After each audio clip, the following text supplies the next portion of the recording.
오늘 말씀은 죄로 인해서 하나님과의 관계가 멀어졌을 때 그 멀어진 관계를 어떻게 하면 우리가 회복할 수 있는지를 매우 잘 보여주고 있는 말씀이라는 생각이 듭니다.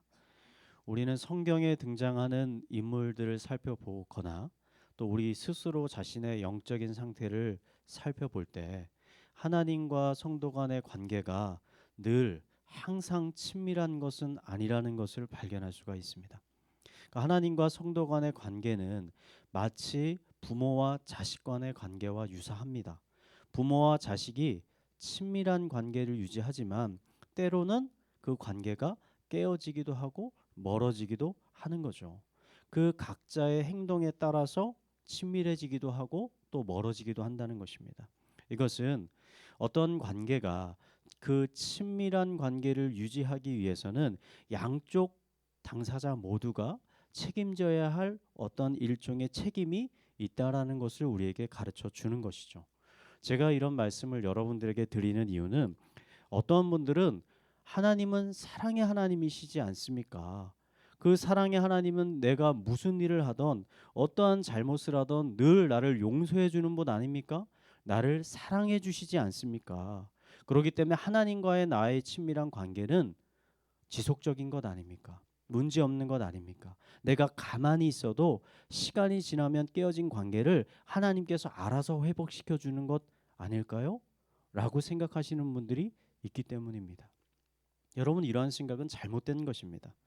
하나님은 분명 예수 그리스도의 피로, 그 보혈의 피로 우리의 모든 죄악들을 용서해 주시겠다라고 약속하셨습니다.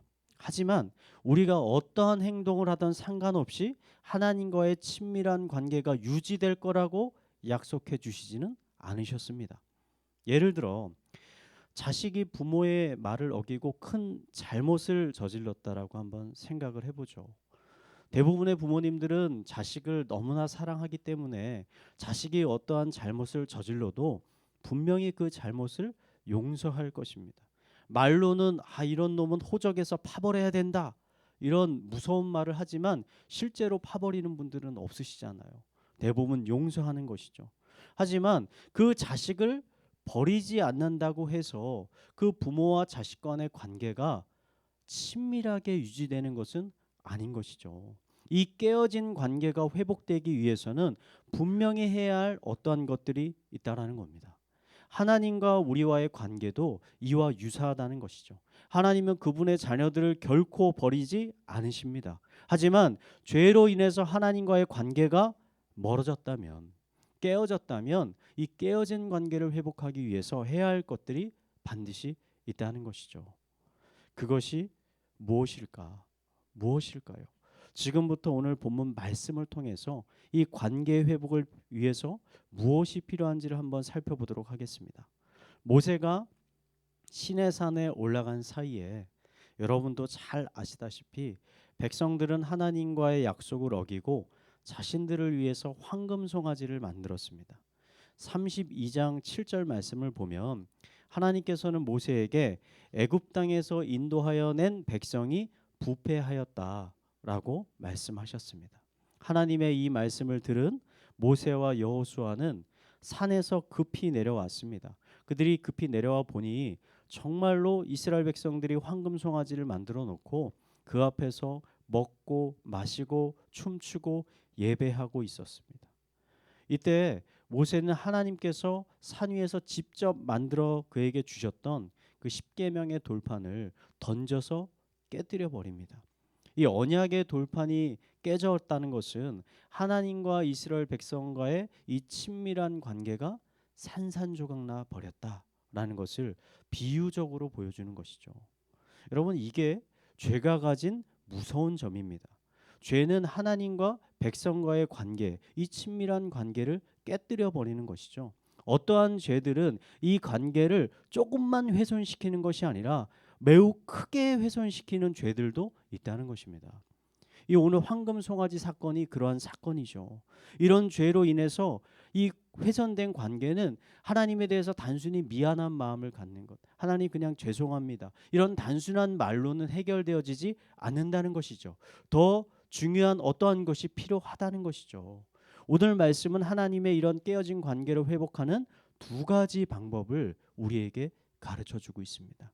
그 첫 번째가 중재자라는 거예요. 중재자. 황금 송아지를 모세는 완전히 부숴버리고요. 이 우상 숭배에 참여했던 사람들을 징벌합니다. 모세가. 그 후에 이 모세가 하나님께 나아가서 다음과 같이 기도하는데 출애굽기 32장 31절 32절 말씀입니다. 우리가 함께 한 목소리로 한번 읽어보도록 하겠습니다. 읽겠습니다. 시작. 모세가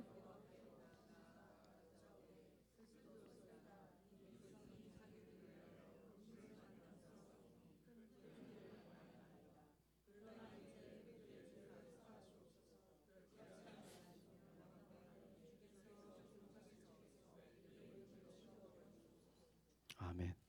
지금 모세는 자기 자신이 잘못한 것도 아닌데 지금 하나님 앞에 나아가서 이 백성들의 죄를 용서해 달라고 간절히 기도하고 있습니다. 백성들에게 내릴 벌을 차라리 하나님 나에게 내려 주시옵소서라고 간절히 기도하는 거죠. 하나님께서는 이런 모세의 기도를 들으시고요. 이스라엘을 향한 분노를 멈추십니다. 만약 이때 백성들에게 모세와 같은 중재자가 없었다라면, 중보자가 없었다라면 아마 이스라엘 백성들은 시내 산에서 모두 죽고 말았을 겁니다. 죽고 말았을 거예요. 성경은요, 이 모세라는 사람을 예수님의 그림자와 같은 인물로 소개하고 있습니다. 모세의 이러한 행동은 이후에 오실 예수님께서 우리에게 어떠한 일을 행하실지를 미리 보여주는 매우 중요한 사건이라고 볼 수 있습니다. 예수님은 아무런 죄가 없으셨지만 우리들의 모든 죄값을 대신 지시고 십자가에서 죽으셨습니다. 죽으셨을 뿐만 아니라 그 죽음 가운데서 부활하셨고 승천하셨고 지금은 영광스러운 하나님의 보좌 옆에 앉아 계시죠. 그냥 앉아 계신 것이 아니라 그곳에서 여전히 우리들을 위해서 하나님과의 우리와의 이 관계를 위해서 지금도 중보하고 계시다. 중재하고 계시다라고 성경은 증거하고 있습니다. 그러므로 죄로 인해서 깨어진 하나님과의 관계를 회복함에 있어서 가장 중요한 것은 우리에게 중재자 되시는 중보자 되시는 예수님이 계시다라는 사실을 깨닫고 그분을 의지하는 것이죠. 의지하는 것. 가정에서 보면 꼭 이런 분들이 있잖아요. 이런 중재자 같은 역할을 하는 분들. 대부분 아버지와 자녀들 사이에서 어머니가 이런 역할을 하는 분들이 많이 있으시죠. 자녀들이 아버지를 화나게 했을 때, 뭔가 잘못을 했을 때, 그 관계가 흔들릴 때 어머니들이 대부분 그 중간에서 이 자녀들의 상황을 아버지에게 설명하고 서로를 변호하는 경우가 많잖아요. 그래서 이런 화 같은 것들이, 분노 같은 것들이 사그러지는 경우가 우리의 가정에 많이 있지 않습니까? 물론 반대도 있습니다. 꼭 아버지만 화내라는 법은 없죠. 반대도 있어요. 예수님은요, 하나님의 보좌 옆에 앉으셔서 지금 여러분들을 위해 변호하고 계시고 여러분들을 보호하고 계시고 하나님과의 벌어진 관계를 다시 친밀하게 만들기 위해서 중보하고 계십니다. 그러므로 우리는 우리의 죄를 회개하며 하나님께 나아갈 때 특별히 이런 예수 그리스도의 능력, 예수 그리스도의 보혈의 능력을 의지하면서 나아가야 됩니다. 그분이 우리를 위해서 흘리셨던 그 보혈의 피와 그분의 사랑을 의지하면서 하나님 앞에 나아가야 되는 것이죠. 여러분, 우리는 하나님께 기도할 때마다 끝에 항상 이런 기도를 붙이죠. 이 모든 말씀을 예수 그리스도의 이름으로 기도드렸습니다. 예수 그리스도의 이름으로 기도드렸습니다. 왜? 오직 예수 그리스도의 이름을 통해서만 우리가 하나님 앞에 가까이 나아갈 수 있기 때문이죠. 십자가는 심판과 죽음의 상징이지만 동시에 용서와 회복의 상징이기도 한 것이죠. 그러므로 여러분 예수님을 더욱더 의지하시기 바랍니다. 그럴 때 하나님과의 친밀한 관계가 회복되게 될 것입니다. 하나님과의 관계를 회복하기 위해서 필요한 두 번째 방법은요. 스스로를 겸손하게 하는 것입니다. 33장을 계속 이어서 보면 하나님은 이스라엘 백성들을 약속의 땅 가나안 땅으로 인도하시겠다라고 말씀하시는데 헌데 자기 자신은 가지 않고 자신 대신에 천사들을 보내서 백성들을 인도하시겠다라고 말씀하십니다. 그리고 그 이유를 오늘 33장 3절에 이렇게 말씀하십니다. 한번 함께 같이 읽겠습니다. 시작. 너희를 적과 꿀이 흐르는 땅에 이르게 하려니와 나는 너희와 함께 올라가지 아니하리니 너희는 목이 곧은 백성인즉 내가 길에서 너희를.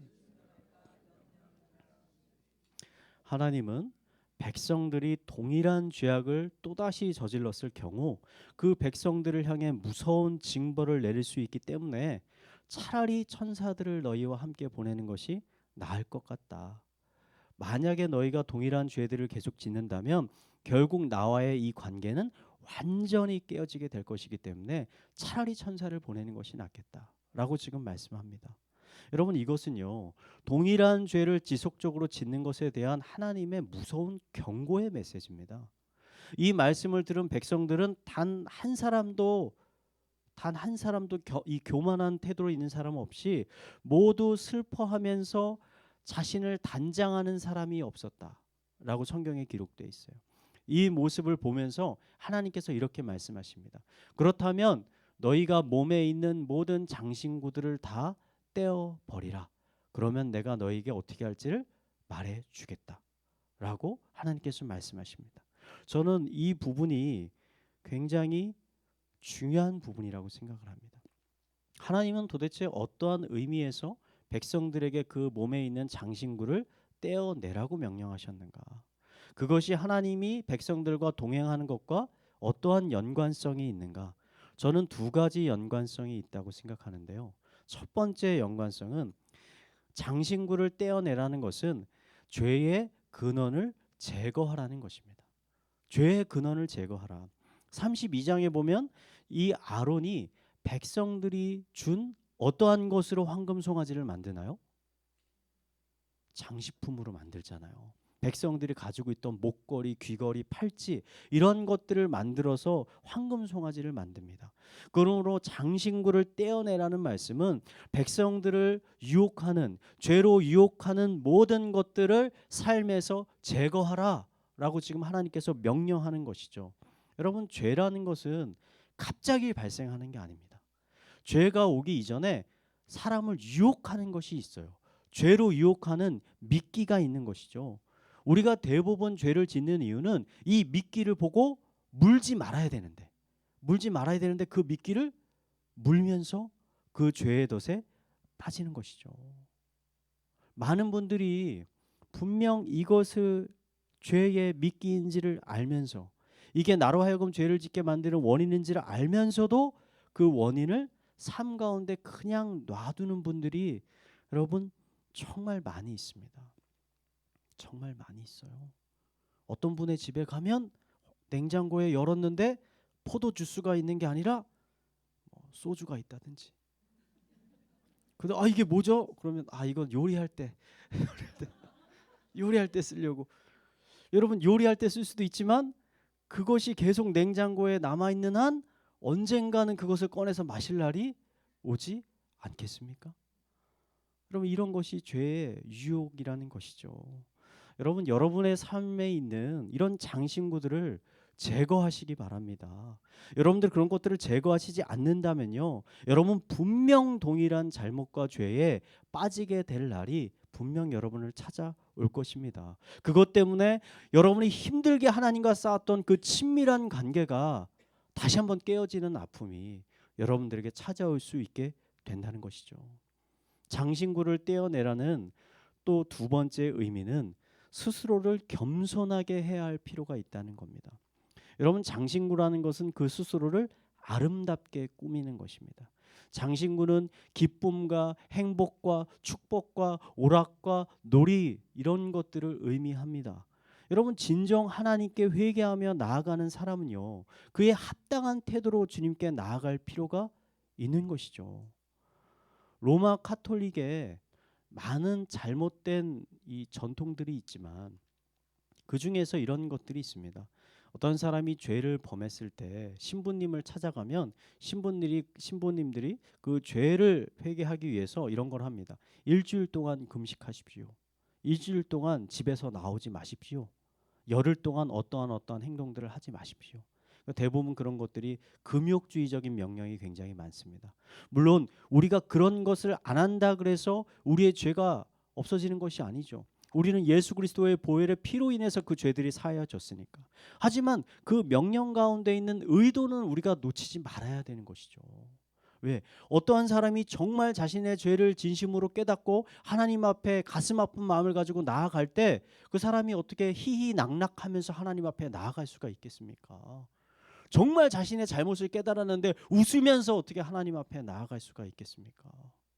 겸손한 모습으로 엎드리면서 하나님 앞에 나아갈 수밖에 없는 것이죠. 이러한 겸손한 태도가 하나님 앞에 필요하다는 것입니다. 여러분 정말 하나님과의 이 친밀한 교제를 회복하고 싶으시다면요. 여러분들이 지은 죄에 대한 진정한 회개가 있어야 됩니다. 그와 동시에 하나님 앞에 마땅히 겸손한 모습으로 나아가야 한다는 것이죠.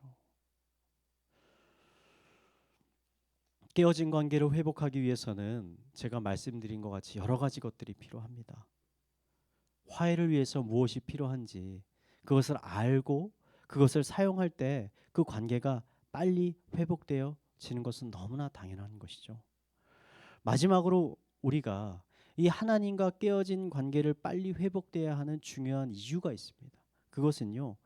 우리는 하나님과의 친밀한 관계를 통해서만 이 성도들이 이 악한 세상에서 승리하며 살아갈 수 있는 힘을 얻을 수 있기 때문입니다. 요한복음 10장 10절에 보면 도둑이 오는 것은 도둑질을 하고 죽이고 멸망시키려는 것뿐이요 내가 온 것은 양으로 생명을 얻게 하고 더 풍성히 얻게 하려는 것이다.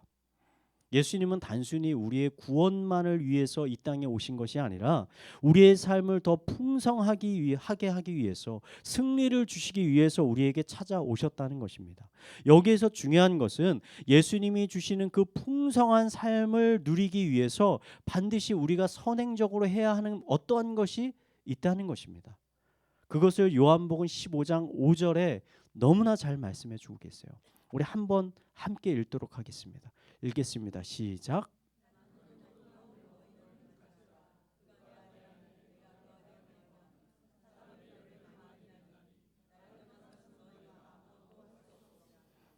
아멘. 아멘. 지금 이 말씀은 우리가 삶에서 풍성한 열매를 얻기 위해서 반드시 필요한 것이 무엇인지를 가르쳐 주는 것이죠. 포도나무 가지가 열매를 풍성히 맺기 위해서는 그 포도나무 자체에 잘 붙어 있어야 열매를 맺게 된다는 것입니다. 그래야 이 포도나무부터 풍부한 영양분을 받아서 비로소 탐스러운 열매가 우리의 삶의 열매를 맺게 된다는 것이죠. 우리들의 삶이 이와 같지 않습니까? 우리가 많은 일을 하지만 어떨 때는 이 많은 일을 했는데도 불구하고 삶이 허무하고 아무것도 이룬 것이 없는 것 아닐까? 라는 생각이 그런 느낌이 여러분 찾아올 때가 있습니다. 여러분 이런 경우는요. 대부분 우리가 하나님께 잘 붙어 있지 않기 때문에 우리에게 찾아온 것이에요. 이때 우리가 무언가 더 열심히 한다 그래서 무언가 삶을 더 효율적으로 산다 그래서 무언가 세상 사람들이 보기에 더 많은 것을 쌓는다 그래서 우리에게 많은 열매가 맺히는 것이 아닙니다. 그런다 그래서 더 많은 열매가 맺는 것이 아니죠. 이럴 때 정말 우리에게 필요한 것은 포도나무이신 하나님께 더 가까이 나아가는 것이죠. 그리고 정말 확인하는 것이죠. 나는 포도나무에 지금 붙어 있는 가지인가? 나 혼자 잘라져서 혼자 땅바닥에 뒹굴고 있는 것은 아닌가라는 것을 한번 자신의 삶을 솔직하게 되돌아볼 필요가 있다는 것입니다. 여러분의 현재의 삶은 어떠하십니까? 지금 2020년인데요. 여러분의 2019년의 삶은 어떠하셨습니까? 여러분이 생각하기에 여러분의 삶 가운데 정말 많은 이 지금 성경이 약속하고 있는 하나님이 약속하고 계신 풍성한 열매를 맺으셨습니까? 여러분은 생명이신 예수 그리스도와 연합하고 있습니까? 연합하셨습니까? 여러분 아니라도 괜찮습니다. 과거에 그렇지 못할더라도 상관없습니다. 지금부터 지금부터라도, 이제부터라도 내가 하나님 예수님께 잘 붙어 있겠습니다. 내가 하나님께 더 나아가겠습니다. 하나님과 더 친밀한 관계를 위해서 더 다가가겠습니다. 라고 결단하고 하나님을 붙드시는 여러분 되시기 바랍니다. 2020년 더욱더 이 예수 그리스도의 보혈의 능력을 의지하시기 바랍니다. 여러분의 삶 가운데 있는 죄에 더 민감해지시기 바랍니다. 그 죄들을 멀리하시기 바랍니다. 그 죄의 싹들을 다 잘라버리시기 바랍니다. 마지막으로 생명이신 그 하나님 안에 더 거하기를 열심으로 노력하시기 바랍니다. 그러할 때 이 자리에 앉아 계신 성도님들 모두 2020년 누구보다도 더 탐스러운 삶의 은혜의 열매를 맺는 성도님들이 될 거라고 확신합니다. 그런 삶 사시기를 마지막으로 축원드리겠습니다. 시간 우리 함께